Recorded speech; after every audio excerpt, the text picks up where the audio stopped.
লক্ষ্য করে দেখা যায় আপনি নামাজটা পড়ে নিয়ে যদি পীর সাহেবের হাতে মুরিদ হও তাহলে জোহরের নামাজে আপনার কষ্ট নাই, আসরের নামাজে আপনার কষ্ট নাই। লক্ষ্য করে দেখা যায় মাগরিবের নামাজের পর আপনি একটু 3 বার তওবা শরীফ পাঠ করবেন, 3 বার সূরা ফাতিহা পাঠ করবেন, 10 বার সূরা ইখলাস পাঠ করবেন, 11 বার দরুদ শরীফ পাঠ করবেন, একটু সবরে সানি পাঠ করবেন আর নিয়াত করবেন আমি আমার কলব দিকে মতওয়াজ্জা আছি। আমার কলব জনাব পীর সাহেব হুজুর কয়বুলার ওসিলায় নবী করিম সাল্লাল্লাহু আলাইহি ওয়াসাল্লামের কলবের দিকে মতওয়াজ্জা হয়, তার মহব্বত দিদার আমার প্রতি নসিব হয়ে যাক। আল্লাহুম্মা সাল্লি আলা সাইয়্যিদিনা মুহাম্মাদিন আন-নাবিয়্যিল উম্মি ওয়া আলিহি ওয়া সাহাবিহি ওয়া বারিক ওয়া সাল্লিম। এমন করে আপনি তসবিহ পাঠ করবেন। হুজুর আমার জানিয়ে দিয়েছে কেউ যদি হালাল খাদ্য খায়, 2 পাঁচার মাঝখানে 2 ঠোঁটের মাঝখানে এই 3টে জিনিসকে যদি হেফাজত রাখতে পারে, আল্লাহ নবী জানিয়েছে এই দরুদ শরীফ পাঠ করার বিনিময় আমি রাসূলুল্লাহ স্বপ্ন যোগে আমার দিদার নসিব হয়ে যাবে। আল্লাহ নবী জানিয়েছে ও আমার উম্মত জেনে রেখে দাও, যদি একটা বার দিদার নসিব হয় দুনিয়াতে তোমার কোনো টেনশন নয়, কবরে কোনো টেনশন নয়, হাসরে কোনো টেনশন নাই, আর জাহান্নামে যাওয়ার কোনো চিন্তা নাই। জোরে বলেন। আমি আপনার কাছে বলছি যদি মাগরিবের ওই জিকিরটা আপনি পাঠ করলেন, জলি জিকির পাঠ করেন লা ইলাহা ইল্লাল্লাহ লা ইলাহা ইল্লাল্লাহ, আপনি এই জিকিরটা করলেন, মাগরিবে দেখা যায় এশার নামাজে নবীর দরুদটা পাঠ করলেন, যদি নবীর সঙ্গে আপনার দিদার না হয়ে যায়, মাসকে মাস বছরকে বছর চলছে, যদি নবীর প্রতি আপনার দিদার নসিব না হয়ে যায়, হুজুর আমার বর্ণনা করেছেন তবে ফজরের নামাজে ওজিফাটা পড়বে, ফজরের নামাজের শেষের পর একটু দরুদ শরীফ কলেমা তওবা পাঠ করে একটু সবরে সানি করে নিয়াত করবে আমি আমার কলব দিকে মতওয়াজ্জা আছি। আমার কলব জনাব পীর সাহেব হুজুর কেবলা খাজা মাইনুদ্দিন চিশতি রাহমাতুল্লাহ আলাইহি দিকে মতওয়াজ্জা আছি, তার কলব থেকে মহব্বত ভালোবাসা দিদার আমার প্রতি নসিব হয়ে যায়। আল্লাহুম্মা সাল্লি আলা সাইয়্যিদিনা মুহাম্মাদিন সাইয়্যিদিল মুরসালিন ওয়া আলা মুহি সুন্নতি শাইখ মাইনুদ্দিন চিশতি ইমামত তরিকতি আল আউলিয়াইল কামিলিন। এই দরুদটা যদি আপনি বারবার পড়েন, আমার নবীর সঙ্গে দিদার যদি নসিব না হয়ে যায়, খাজা আজমিরি রহমাতুল্লাহ আলাইহি হুজুরের সঙ্গে যদি দিদার নসিব হয়ে যায়, ওই খাজা আজমিরি রহমাতুল্লাহ আলাইহি তোমার হাত ধরে আমার নবীর সাথে পরিচয় করিয়ে দেবে। আর একটু জোরে বলা যাবে না? কি হবে? এত বছর নামাজ পড়ছি, এত বছর নামাজ পড়ছি, সিস্টেম গুলো আমরা করি না, সিস্টেম গুলো করি না। নামাজ পড়বেন আলহামদুলিল্লাহ ভালো, নামাজ পড়ে ফেসবুক ঘাঁটছে, নামাজ পড়ে খবর দেখছে, হি হি হু হু হা হা হাসি শর্ট ভিডিও দেখছে। কি হবে? ফাওয়াইলুল লিল মুসাল্লিন। ওই সব মুসল্লির দিকে তাকিয়ে আল্লাহর কোরআন বর্ণনা দিয়েছে, ওরা অহংকার রিয়ার সঙ্গে নামাজ আদায় করে, লোক দেখানো নামাজ। কিছু কিছু মুরব্বী মাথা টুপি দেয়, টুপিতে এত পরিমাণ ময়লা তেল লেগে আছে, মৌমাছির ফোন নাম্বার থাকলে ফোন করতাম, পারিস ওর মাথায় গিয়ে মধুগুলো চুষেলে। ওর টুপির কান্টেশন যদি ওই থাকে নামাজ পড়ে বলে মনে হয়। আবার যখন বেই আসে তখন বলছে বৌমা আমার টুপিটা বার করে দাও, তখন বেইও বুঝতে পেরেছে যে এক কেতনা বছর ধরে নামাজ পড়ছে, বুঝতে পেরেছি। আল্লাহ। তাই আমি আপনার কাছে একটাই কথা বারবার বলছি, বাবা এই তরিকার সঙ্গে আপনি নামাজ পড়বেন। আপনি বাড়িতে ঘুমিয়ে পড়েছেন, মোবাইলটা একটু আপনি রেখে দাও, আপনার হাতে তসবিহটা নাও, হাতটা লম্বা করে দিয়ে দরুদ শরীফ পাঠ করো, দরুদ শরীফ পাঠ করো। যদি বলেন হুজুর এই দরুদ শরীফ পাঠ করতে গেলে অনেকটা লম্বা হয়ে যায়, তুমি শর্ট দরুদ শরীফ পাঠ করতে পারো। সাল্লাল্লাহু আলাইহি ওয়াসাল্লাম, সাল্লাল্লাহু আলাইহি ওয়াসাল্লাম, এই দরুদ শরীফটা পাঠ করবে। দরুদ শরীফ পাঠ করলে তোমার চেহারা পরিবর্তন করে দেবে, আমার আল্লাহ আসমানে জমিনে বালা হেফাজত করবে, তোমার প্রতি রহমত আর শান্তি দান করবে। আমার আল্লাহ নবী জানিয়েছে দরুদ শরীফের বিনিময় আমার সঙ্গে দিদার নসিব হয়ে যাবে। জোরে বলেন। কিন্তু এর ভিতরে প্রথমে বক্তব্য দিতে গিয়ে বলেছিলাম না যে কজন আমরা তরিকা মশ করি, বলেছিলাম খেয়াল আছে? সংখ্যায় নেই, সংখ্যায় নেই ভাই, নেই নেই। ও বাপজির, আমি আপনাকে একটাই কথা বলছি, আল্লাহকে আর নবীকে পাওয়ার জন্য কার কাছে যাওয়া দরকার? আল্লাহকে আর নবীকে পাওয়ার জন্য কোথায় যাওয়া দরকার? একটু আওয়াজ দিয়ে বলেন। সকলে তো চিল্লা চিল্লি করে বলে আলেমদের কাছে গেলে আল্লাহ আর নবী পাবে। আমি বলবো বাবা না না না, ওটা সহি নয়, ওটা সঠিক নয়, সঠিক নয়। আমরা প্রত্যেকে জানি বিশরে হাফি রহমাতুল্লাহ আলাইহি তিনি একজন আল্লাহর ওলি। বিশরে হাফি রহমাতুল্লাহ আলাইহি আল্লাহর ওলি। চার ইমামের এক ইমাম, ইমাম আহমদ বিন হাম্বল রহমাতুল্লাহ। একদম যুক্তি দলিলটা খুব কঠিন, এইটা যদি বোঝেন সব বোঝা হবে। ইমাম আহমদ বিন হাম্বল রহমাতুল্লাহ আলাইহি চার ইমামের এক ইমাম। উনি কিন্তু লুকিয়ে লুকিয়ে বিশরে হাফি রহমাতুল্লাহ আলাইহি দরবারে তিনি বসে আছেন। আর ইমাম আহমদ বিন হাম্বল রহমাতুল্লাহ আলাইহি যত শত শত হাজার হাজার ছাত্র, তারা হুজুরকে খুঁজছে, খুঁজে পায় না। কোথায় গেছে আমাদের হুজুর, কোথায় গেছে আমাদের শায়েখ, কোথায় গেছে আমাদের ইমাম, খুঁজে পায় না। খুঁজতে খুঁজতে লক্ষ্য করে দেখা যায় আল্লাহর ওলি বিশরে হাফি রহমাতুল্লাহ দরবারে এক দেয়ালে ঘাপটি মেরে বসে আছে। ছাত্ররা এসে হুজুরের হাত ধরে বললেন, হুজুর তুমি এই ব্যক্তির কাছে বসে আছো, দুনিয়াতে তোমার সম্মানও শেষ আর আমাদেরও। কত মজার কথা। হুজুর তোমার সম্মানটা শেষ আর আমাদের সম্মান শেষ।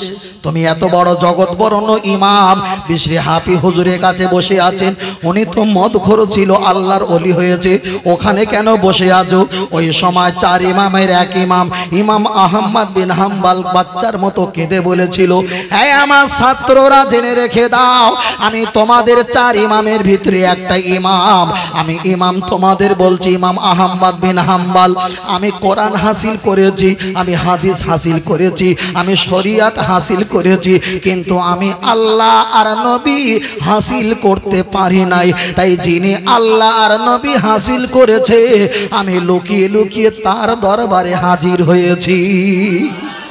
আর একটু জোরে হবে না? আলেমদের কাছে গেলে আল্লাহ পাওয়া যায়।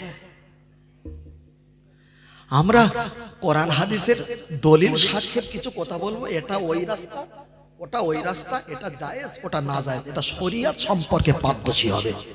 কিন্তু আল্লাহ আর নবী পেতে গেলে যারা আল্লাহ পেয়েছে আর নবী পেয়েছে তাদের কাছে যাওয়া লাগবে, ঠিক না বেঠিক? চলেন আমি আপনাকে বোঝাতে চেয়েছি, যারা আল্লাহ পেয়েছেন নবী পেয়েছেন তাদের কাছে গেলে আপনি আল্লাহ পাবেন আর নবী পাবেন, এটাই হলো সঠিক কথা। চলেন আমি আপনার কাছে লম্বা করব না। লক্ষ্য করে দেখা যায় ও বাপজির, আমি যেটা বলছিলাম, একদিকে ফুরফুরা শরীফে মোজাদ্দেদ জামান দাদা পীর রহমাতুল্লাহ আলাইহির দিকে তাকিয়ে দেখো কেমন আল্লাহর ওলি পৃথিবী থেকে বিদায় নিয়ে চলে গেছে, এখনো পর্যন্ত তানার ফয়েজ চলছে, ফয়েজ চলছে। যদি বলেন হুজুর আপনারা শুধু বলেন ফয়েজ চলছে, আমার প্রমাণ আমি বলছি ফয়েজ চলছে, ফয়েজ চলছে। আমি আপনার কাছে একটাই কথা বলছি, আপনি যদি পীর মাশায়েখের ওলি দরবারে গিয়ে সালাম দিয়ে আদবের সঙ্গে যদি দরুদ সালাম তওবা পড়ে একটা বার যদি আপনি তওবা শরীফ সবরে সানি করা হয়, পীর মাশায়েখের ওসিলা দিয়ে আল্লাহর কাছে যদি চাওয়া হয়, আপনার নাকে যখন সুগন্ধি জারি হবে মনে করবে পীর মাশায়েখের ফয়েজ আমার প্রতি নসিব হয়ে গেল। আরো যদি গায়ে থেকে একটু ঘাম দেয়, জ্বর শুরু হয়ে যায়, মনে করবে আল্লাহ আপনার প্রতি রাজি হয়ে গেছে, পীর মাশায়েখদের ফয়েজ আপনার প্রতি নসিব হয়ে গেছে। এটাই হলো বাস্তবিক। কিন্তু বাস্তবিক এমন কিছু তথ্য আছে যা আমি মাইকে বলতে পারছি না, লাজবাব হয়ে গেলাম। চলেন একটাবার আগিয়ে যাওয়া যাক। যারা আল্লাহর ওলি হয়, আল্লাহর মাহবুব বান্দা বান্দি হয়, এরা দুনিয়া থেকে মৃত্যুবরণ করলে আল্লাহর কোরআন জানিয়েছে এরা টাটকা, এরা টাটকা। কোরআন বলছেন ওয়ালা তাকুলু লিমান ইউকতালু ফি সাবিলিল্লাহি আমওয়াত, যারা আল্লাহর রাস্তায় মৃত্যুবরণ করেছে এদেরকে মৃত বলো না, এদেরকে তোমরা ক্ষতি বলো না, বরং বাল আহিয়া ও ওয়ালাকিন লা তাশউরুন, এরা কবরে কিভাবে আছে আমি আল্লাহ ছাড়া পৃথিবীর কোনো ব্যক্তি তোমরা জানো না। জোরে বলেন। ও বাপির আমি আপনাকে বলছি, লক্ষ্য করে দেখা যায় ছোট হুজুর পীর কেবলা রহমাতুল্লাহ আলাইহির কথা যদি বলি অনেকটা লম্বা হয়ে যাবে। ফুরফুরা শরীফে মোজাদ্দে জামান দাদা পীর রহমাতুল্লাহ আলাইহি ইন্তেকালের পর আলী আশরাফ ছোট হুজুর পীর কেবলা জামাইয়ের ভাই কাশফুল কবর করে কবরটা তালকিন করে বলেছিলেন, কাশফুল কবর করে, আয় আমার দাদা পীর রহমাতুল্লাহ আপনি বলেন আপনি দুনিয়া থেকে বিদায় নিয়েছেন, শত শত মসজিদ মাদ্রাসা বানিয়ে, কিন্তু আপনার ইন্তেকালের পর আমি কাশফুল কবর করে দেখতে পাই দুই সাইডে দুই ব্যক্তি দাঁড়িয়ে আছে, আমি চিনতে পারি না, তবে সামনে একটা ব্যক্তি দাঁড়িয়ে আছে, ওই ব্যক্তির চেহারাটা আসমানের বিদ্যুৎ যেমন চমকায় ওই ব্যক্তির চেহারাটা তদ্রুপ চমকায়, আমি চিনতে পারি না। ওই কবরের ভিতর দিয়ে আমার আপনার পীর মোজাদ্দে জামান দাদা পীর রহমাতুল্লাহ বলেছিলেন, বাবা আলী আশরাফ রে, আমি আবু বকর আল্লাহর ওলি কিনা তুমি প্রমাণ করতে চাও, তবে সামনে যে ব্যক্তি দাঁড়িয়ে আছে আসমানের বিদ্যুতের মতো চমকায় ওই ব্যক্তি পৃথিবীর অন্য কোনো ব্যক্তি নয়, ওই ব্যক্তি হলো আমার আপনার নবী, আখিরি জামানার নবী। আর একটু জোরে হবে না? আর একটু জোরে বলেন। ও বাতিরা আমি আপনাকে বোঝাতে চাই, তাই দাদা পীর রহমাতুল্লাহ আলাইহি এমন আল্লাহর ওলি ছিলেন। দেখা যায় হুগলি সীতাপুর মাদ্রাসায় উনি তখন পড়াশোনা করতেন, ছাত্ররা ছুটিতে মাদ্রাসায় খেলাধুলা করতেন, দাদা পীর রহমাতুল্লাহ আলাইহি উনি ছুটিতে বাড়ি আসতেন, ছাত্ররা বলতেন ভাই তুমি কেন বারবার বাড়ি যাও, উনি বলতেন আমি একটু মায়ের হাতে কাজ করি, তাই আমি একটু সপ্তাহে বাড়ি যাই। ছাত্রদের বলে ছিলেন, এই সীতাপুর মাদ্রাসার ছাত্ররা শুনে রেখে দাও, আমি আবু বকর আমি মায়ের খেদমত করি, আমার আল্লাহ আমার প্রতি রাজি হয়ে গেছে, আর আমার এই 11 বছর বয়সে আমার নবী 3 বার দিদার আমি পেয়েছি। আর একটু জোরে হবে না? আল্লাহ ও আমার যাওয়ার যুবকেরা গিয়ে চলে যাওয়া যায়, যদি খাজা আজমিরি রহমাতুল্লাহ আলাইহি ওনার মাজারটা যদি খোলা হয় টাটকা পাওয়া যাবে, বড় পীর রহমাতুল্লাহ আলাইহি ওনার মাজারটা যদি খোলা হয় টাটকা পাওয়া যাবে। আমি বলিনি, আল্লাহর কোরআন বলে দিয়েছে যারা আমার রাস্তায় মৃত্যুবরণ করেছে ফি সাবিলিল্লাহি আমওয়াত, ওদেরকে তোমরা মৃত বলো না, বরং ওরা আমার কাছে টাটকা আর টাটকা। জোরে বলেন। চলেন একটাবার আগিয়ে যাওয়া যাক। লক্ষ্য করে দেখা যায় আমাদের 1416 সালে যখন আমাদের সুন্দরবন এলাকায় আয়লা হয়েছিল, আয়লার পানিতে খালের পানি, নদীর পানি, টিউবওয়েলের পানি, পুকুর পুষ্করে, নদীর সমুদ্রে পানি একাকার হয়ে গিয়েছিল, সব কটা যেন ঘর বাড়ি সব বুড়ে গিয়ে তমতম হয়ে গিয়েছিল। হাজার হাজার মানুষ তারা ভেসে গেছে, শত শত মানুষ তারা মৃত্যুবরণ করেছে। একদিকে ছাগল বকরি, একদিকে মহিষ গরু ঘোড়া, অনেক কিছু প্রাণী মৃত্যুবরণ করেছে। কিন্তু দেখতে পাওয়া যায় একটা কোরআন শরীফ ভেসে আসছে। একটা মহিলা জানতে পেরে ওই কোরআন শরীফটা ধরে ইমাম সাহেবের কাছে দিয়ে বললেন, দেখেন এটা কি তোমাদের ধর্মের বই? বললেন অবশ্যই। আল্লাহর কোরআনটা আজই পর্যন্ত কাঁচের আলমারিতে রাখা আছে। পৃথিবীতে অনেক কিছু ক্ষতি হয়ে যায়, কিন্তু লক্ষ্য করে দেখা যায় আমার আল্লাহর কোরআন দুনিয়াতে বিরাজমান। তার কারণ একটাই হলো, আমরা ইন্টারনেটে দেখতে পাই আল্লাহর কোরআন শরীফ আগুনতে পুড়িয়ে দিচ্ছে, পা দিয়ে মুছছে, যৌন অঙ্গে ঘষাঘষি করছে, একে 56 বন্দুক দিয়ে গুলি করছে, ওরা পায়খানা ডাস্টবিনে নিক্ষেপ করে দিয়েছে। আল্লাহকে জিজ্ঞাসা করি, আল্লাহ আপনি একটা বার বলেন এই কোরআন শরীফ নিয়ে এরা এত অপমান করে, আপনি কি এটা হেফাজত করবেন না? আল্লাহ জবাব দিয়ে বললেন, বান্দা জেনে রেখে দাও, ইন্না নাহনু নাযালনা যিকরা ওয়া ইন্না লাহু লাহাফিজুন। আমি আল্লাহ কোরআন পাঠিয়েছি, আর কোরআনের হেফাজতের দায়িত্ব আমি আল্লাহ নিজ কুদরতি হাতেই নিয়েছি। আর একটু জোরে বলেন সুবহানাল্লাহ। আজকের আপনাদের এই এলাকায় জলসায় এখানে যত মানুষগুলো বসে আছেন, আমি ধরে নিলাম এক একটা দেশের মানুষ আপনারা এসেছেন। হিন্দু, খ্রিস্টান, জৈন, পারাসি, শিবিরি, সাই, গুজরাটি, মারাঠি, কুচবিহারি, বিহারি, বাঙালি, বিভিন্ন ধর্মের এক একটা গুরু আপনারা এসেছেন।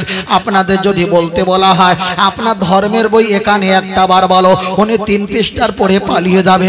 আর একজনকে যদি বলা হয় উনি 2 পৃষ্ঠার পড়ে পালিয়ে যাবে, মুখ গোস্ত নেই, কিন্তু ফাল্গুন মাসের 28 তারিখে আমাদের তা রমজান মাস শুরু হয়ে যাবে। একজন দুনিয়ার যারা হাফেজ আছে, আল্লাহর ঘরে মসজিদে নামাজ পড়ায়, ওরা 10 দিনে একটা খতম করে, 20 দিনে দুটো খতম করে, 30 দিনে একটা 3টে খতম করে, আবার কেউ কেউ আছে 27-এ একটা খতম সেরে দেয়। কিন্তু পৃথিবীতে যত ব্যক্তি আছে ওদের ধর্মে গুরুদের নিয়ে একটা বার যদি বলতে বলা হয়, ওদের ধর্মের বই পুস্তক 4 লাইন 5 লাইন 2-5 পৃষ্ঠার পড়ে পালিয়ে যাবে। কিন্তু আল্লাহর কোরআনের হাফেজ এই জায়গায় যদি একটা বার বসিয়ে দেওয়া হয়, ওয়াইদকুল নাদকুল হাদিকুল করিয়াতা ফাকুল মিনগা হাইসু, সে তোমরা কথা দখলুল বাবা সজ্জা দাও, এমন করে 1 পারা থেকে নিয়ে 30 পারা পর্যন্ত মিনাল জিন্নাতি ওয়ান নাস পড়বে।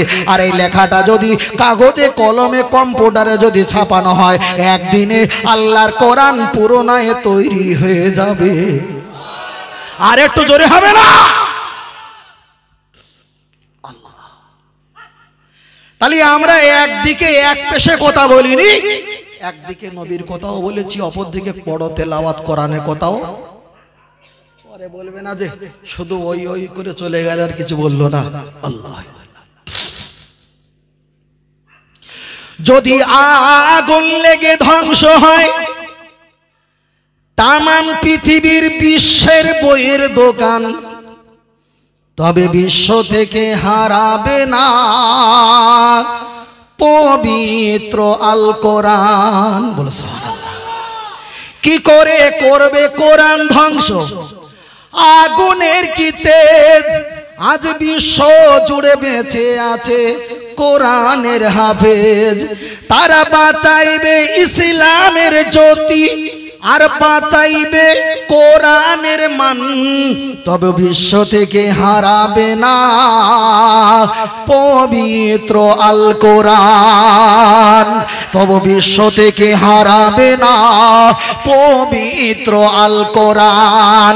পাকিস্তানের সামরিক বাহিনী বিমান দুর্ঘটনায় মরল ভাই, বিমান পুড়ে ছাই হয়েছে, কোরআন পড়ে নাই।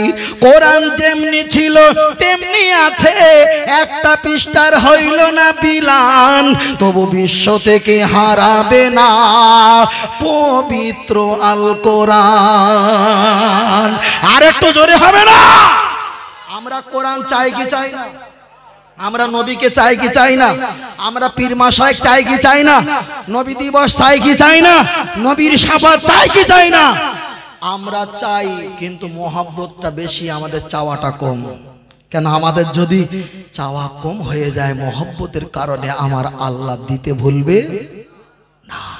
তার কারণ নবী যেখানে আমার আল্লাহর রহমত, নবী নাই যেখানে আল্লাহর রহমত নাই। একজন ওয়াজ করছে, বলে হুজুর কোরআনের তাফসীর করে হুজুর, বিশাল হুজুর। ভেলিগুড়ের পানি দেখেছেন? ভেলিগুড়ের পানি যদি ক্যান্সার রোগীকে খাওয়ানো হয়, জীবনে মরবে বলে মনে হয় আর সুস্থ হবে বলে মনে হয়? 1 লিটার যদি ভেলিগুড়ের পানি কোনো ক্যান্সার রোগীকে খাওয়ানো হয়, রোগীও মরবে না, রোগও সারবে, সারা জীবন বোতল বোতল মাল বিক্রি হবে। ঠিক না বেটি? কোরআন শরীফে এসেছে নামাজের কথা কয়বার? 82 বার। তাই হুজুর নামাজের কথা বারবার বলে কেন? কোরআন এসেছে 82 বার নামাজের কথা, বারবার নামাজের কথা বলে। ভালো, আমিও স্বীকার করি ভালো। তাহলে যে কোরআনে 82 বার নামাজের কথা এসেছে, সেই কথাটা যদি তুমি বারবার বলো, ওই কোরআনে তো 281 বার আমার নবীর প্রশংসার কথা এসেছে। আর এটা জোরে হবে না? তাহলে তুমি সারা জীবন নামাজের কথা বললে 82 বার আসার কারণে, আর 281 বার নবীর কথা এসছে, তুমি বললে না কেন? তাহলে ভাবতে হবে মুহাম্মদুর রাসূলুল্লাহ ছেটা তুমি বাদ দিয়ে আল্লাহু আকবার বসিয়েছো। ঠিক না বেটি? কষ্ট পাচ্ছেন নাকি? আরে আমি না দুর্বল, কিন্তু আপনার দুর্বল না তো, বুঝেন না? তাহলে তাকবীর দেয়, নারায়ে তাকবীর। একটা গজল হবে না? হবে না? হবে তো। ঘুমাচ্ছেন নাকি? ঘুমাননি তো? কটা 250 টাকা দিলে 21 টাকা হয়, সমস্যা হয়ে যাবে। তাহলে দরুদ শরীফ পড়ি, দরুদ শরীফ। আল্লাহুম্মা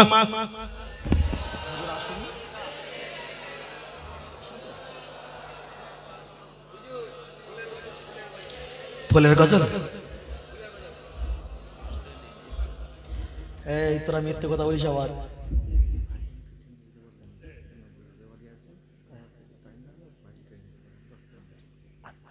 আসতে বলো।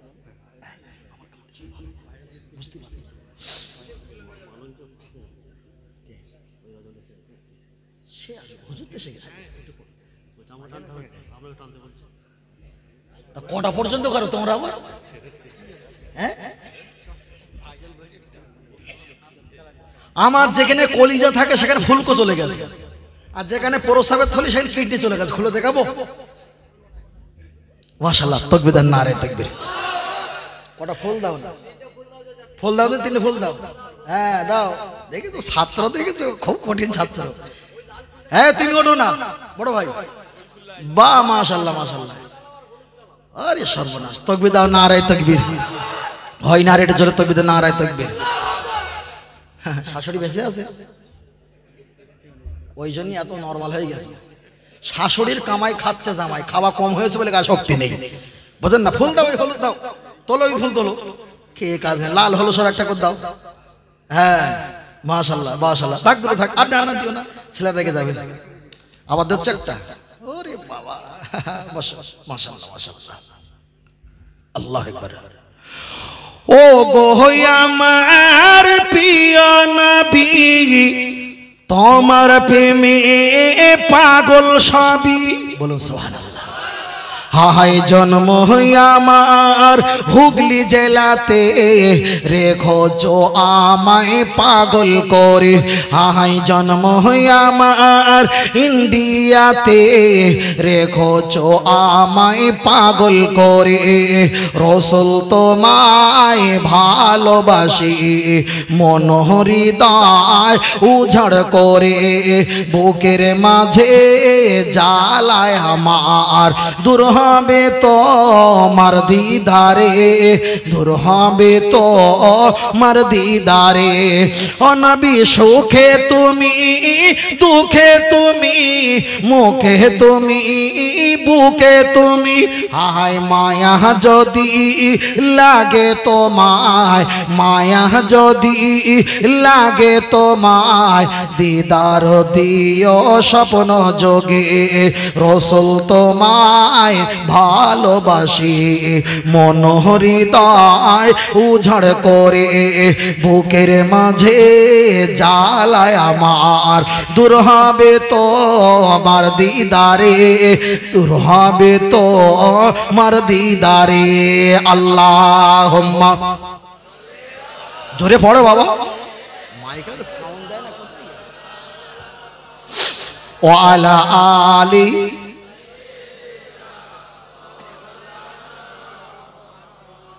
সাল্লাল্লাহু সাল্লাল্লাহু আলাইহি ওয়া সাল্লাম।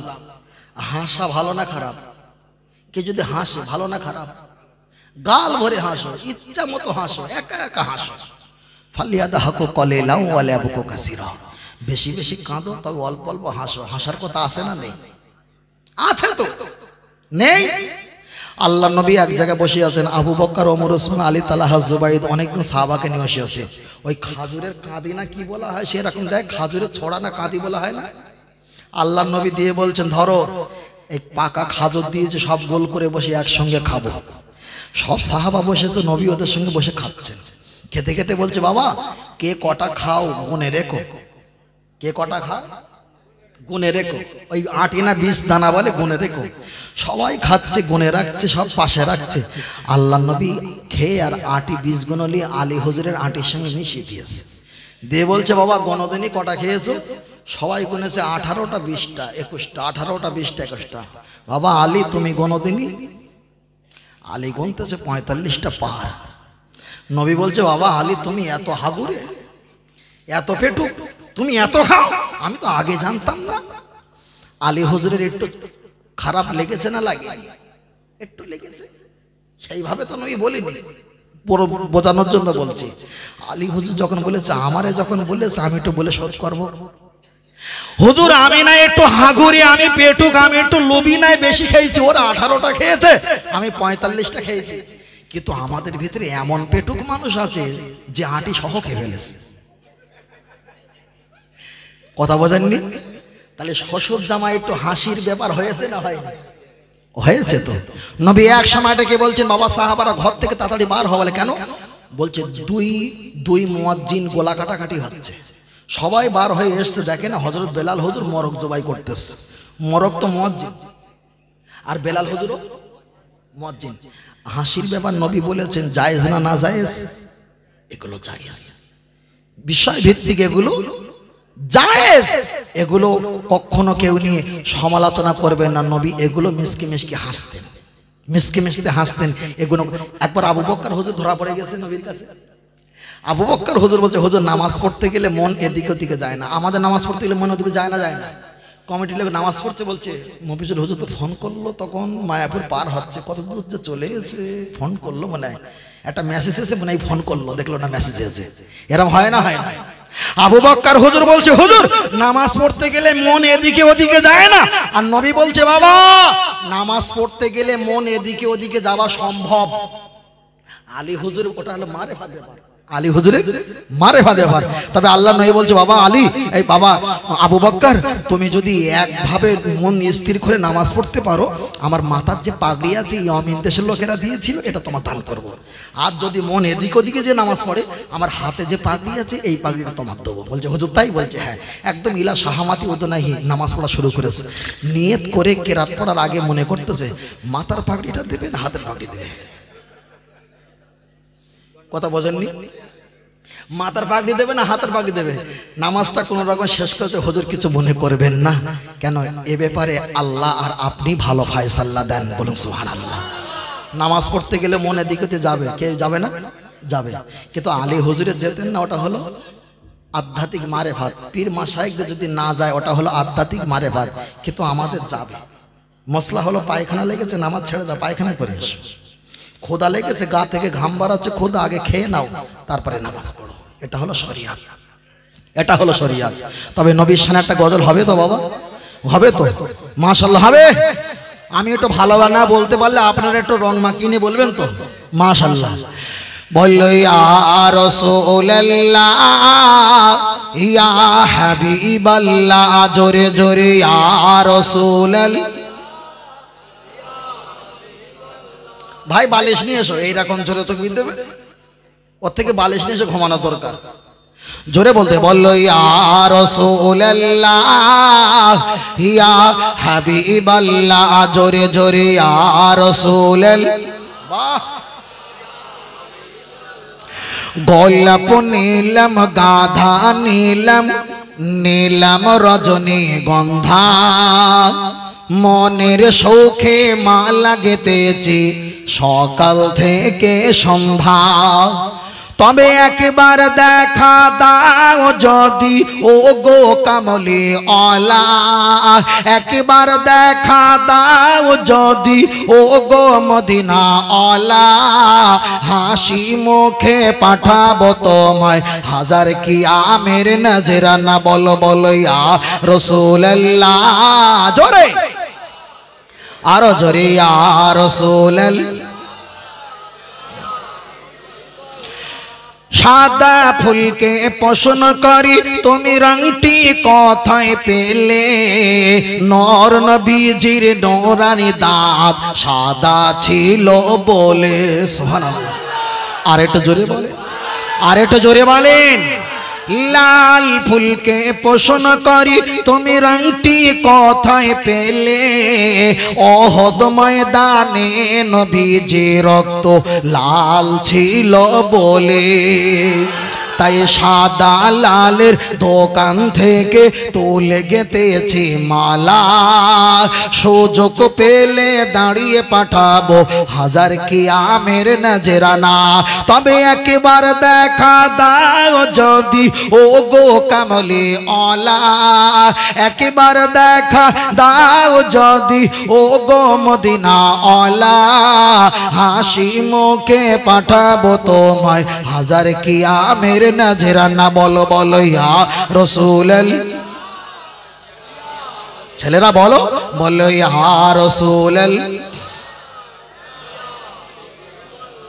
হলুদ ফুলকে পছন্দ করি তুমি রংটি কোথায় পেলে, মায়ার নবীজির নূরানি চেহারা হলুদ ছিল বলে। আর একটু জোরে হবে না? সবুজ রঙকে পছন্দ করি তুমি রঙটি কোথায় পেলে জান্নাতি হুরে নারীর পোশাক সবুজ থাকবে বলে তাই লাল হলুদের সাদা সবুজের দোকান থেকে তুলে গেতেছি মালা সুযোগ পেলে দাঁড়িয়ে পাঠাবো হাজার কি আমের নজরানা তবে একবার দেখা দাও যদি ও গো কামলে ওয়ালা একবার দেখা দাও যদি ও গো মদিনা ওয়ালা হাসি মুখে পাঠাবো তোমায় হাজার কি আমের নজরানা বলো বলো ইয়া রাসূলুল্লাহ জোরে বলো ইয়া রাসূলুল্লাহ নারে তাকবীর আল্লাহ কবুল করেন বলেন আমি আরেকটু জোরে হবে আরেকটু শোষে পড়ে হবে না তাহলে আমরা গুনাহগার আমরা বিয়াদব মার্কা নয় স্বীকার করি আমরা গুনাহগার গুনাহগারের সঙ্গে আল্লাহর দয়া আছে কিন্তু বিয়াদবের সাথে আমার আল্লাহর দয়া যাদের নেকি 10 কেজি হলো নেকি 10 কেজি হলো গোনা হলো 10 কেজি নেকি হলো 10 কেজি জান্নাতি না জাহান্নামী কথা বলে না নেকি 10 কেজি গোনা জান্নাতি না জাহান্নামী জান্নাতি তাহলে জাহান্নাম বলবে আল্লাহ ও যত নাম্বার পেয়েছে আমার নামেও তত নাম্বার 10 তাহলে আমার ভিতরে দাও আল্লাহ তো ইনসাফওয়ালা জান্নাতও পাবে না জাহান্নামও কোরআন শরীফে এসেছে সূরাতুল আরাফ আরাফ নামীয় বলে একটা জায়গা আছে ওয়াল জিবালা জিবালা শুধু পাহাড় আর পাহাড়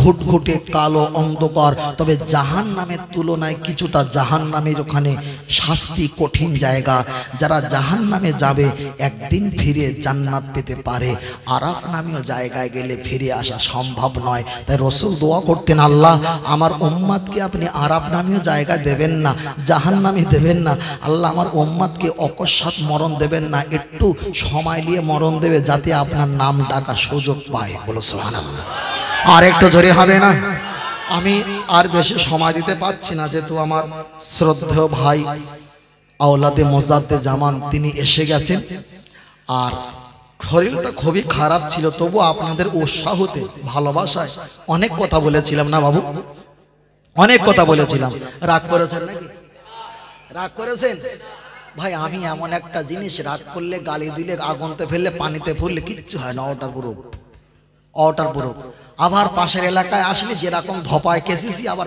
ফের কাশবো আমার কে কি বললো না বললো নাক করেছি কান করেছি কালা আর পিঠ করেছি কুলো যত পারে 2 হাতে কিলো তোর কুলোয় আমি নড়ছি নড়বো না তার কারণ ভেড়ার মতো দলের না থেকে সিংহর মতো একা থাকবো তবে একবার গর্জে উঠবো ভেড়ার দল এমনি ছোট মারবে বুঝেন না এটা সালাম পড়বো রাজি আছেন তো আছে তো বসে বসে না দাঁড়িয়ে দাঁড়িয়ে দাঁড়িয়ে এখানে সালাম না দিলে কিচ্ছু যায় আসে না নবীর মাজার শরীফে সালাম না দিলে তোমার কিচ্ছু যায় আসে না কিন্তু নামাজের ভিতরে সালাম না দিলে নামাজ হবে যাওয়া কোথায় আল্লাহ বলছেন সবচাইতে বুদ্ধিমান চতুরতা আমি তোদের যেখানে জ্ঞান শেষ আমার সবে জ্ঞানের সূচনা এখান থেকে পালাতে পারো মদিনাকে পালাতে পারো কিন্তু নামাজে পালানোর জায়গা নেই বুঝেন না নবীর নামে সালাম আসি একটু দাঁড়িয়ে সালাম পাঠ করব ভাইজানকে একটু নিয়ে আসেন খুব কষ্ট হচ্ছে ভাই আসি সালাম পড়ি ইয়া নবী সালাম